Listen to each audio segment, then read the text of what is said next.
रेवंत रेड्डी धोखेबाज, कभी वजीर आला नहीं बनेंगे, केसीआर ने किया बड़ा ऐलान। बीआरएस के सदर और चीफ मिनिस्टर केसीआर ने टीपीसीसी के सदर रेवंत रेड्डी पर तनकीद करते हुए उन्हें धोखेबाज और जमीन पर कब्जा करने वाला करार दिया और ऐलान किया कि रेवंत रेड्डी कभी भी चीफ मिनिस्टर नहीं बनेंगे, क्योंकि उनकी पार्टी आने वाले इंतखाबात में तकरीबन 20 सीटों पर जीतेगी। चाहशुमे को पर्चा आशीर्वाद सभा मीटिंग में बीआरएस उम्मीदवार पट्टनम नरेंद्र रेड्डी के लिए मुहिम चलाते हुए कहा कि वो गंदी जुबान इस्तेमाल करने के आदी है और चीफ मिनिस्टर के ओहदे का कोई एहतराम न करते हुए उनके खिलाफ नाजेबा रीमार्क्स करते हैं।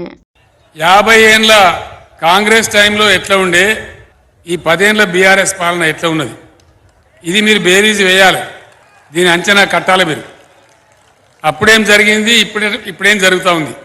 ఆనాడు ఆంధ్రప్రదేశ్లో ఉన్నప్పుడు కనీసం మంచినీళ్ళన్న ఇచ్చిండ్రా మనకు?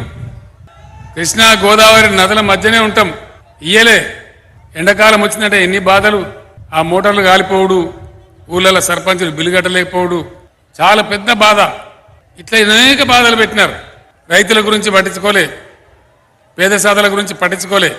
ఈరోజు ఈ 10 ఏళ్లలో తెలంగాణ వచ్చినాడు ఎట్లా ఉండే, కరెంటు సరిగా లేదు, మంచినీళ్ళు లేవు, సాగునీళ్ళు లేవు, చాలా ఇబ్బందులు.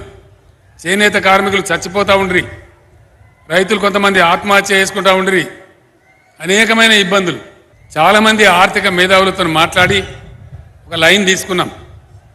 మొట్టమొదలు పేదల సంక్షేమం చేయాలి. చెట్టుకోడు గుట్టకోడు అనేట్టు ఉన్నాం కాబట్టి పేద ప్రజలను కాపాడుకోవాలి. 2014లో తెలంగాణ భవన్లో కూర్చొని మాట్లాడుతూ ఉన్నాం. కొంతమంది అధికారులు కూడా ఉండిరి.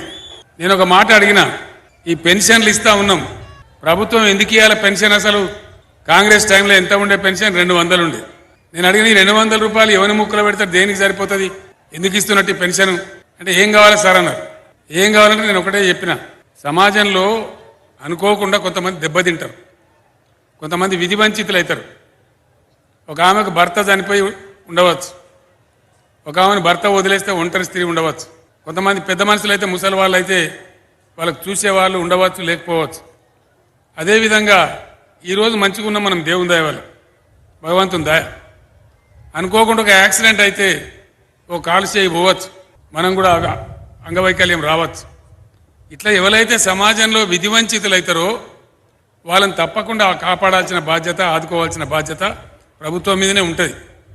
మరి 200 రూపాయలు ఇస్తే దేనికి సరిపోతుంది అంటే, మీరు ఏం కావాలని కోరుతున్నారంటే, నేను చెప్పిన కనీసం మనం ఎవరికైతే పెన్షన్ ఇస్తామో వాళ్ళు 2 పూటల బిర్యానీ తినకుండా మంచిదే, కానీ పప్పో పులుసో తిని వాళ్ళజాల వాళ్ళు ఎవరికి మోతాదు లేకుండా ఉండాలి అని చెప్పి లెక్కలు తీసిన వాళ్ళు. లెక్కలు తీసి ఏం చెప్పారంటే, 600 రూపాయలకి సరిపోతుంది సార్ అన్నారు. 600 కూడా సరిపోతాయి, ఈ పేదవాళ్ళ దగ్గర ఎందుకు వసరాలే, ఒక 1000 రూపాయలు పెట్టమన్నాం. 1000 రూపాయలు పెట్టినారు. రెండవ టర్మ్ వచ్చేటప్పటికి రాష్ట్ర సంపద పెరిగింది, దాన్ని 2000 రూపాయలు చేసుకున్నాం. మొన్న మేము హైదరాబాద్లో ప్రకటించినాం, ఈ ఎన్నికల తర్వాత ఆ 2000 పెన్షన్ను ఖచ్చితంగా 5000 రూపాయలకు పెంచబోతా ఉన్నాం.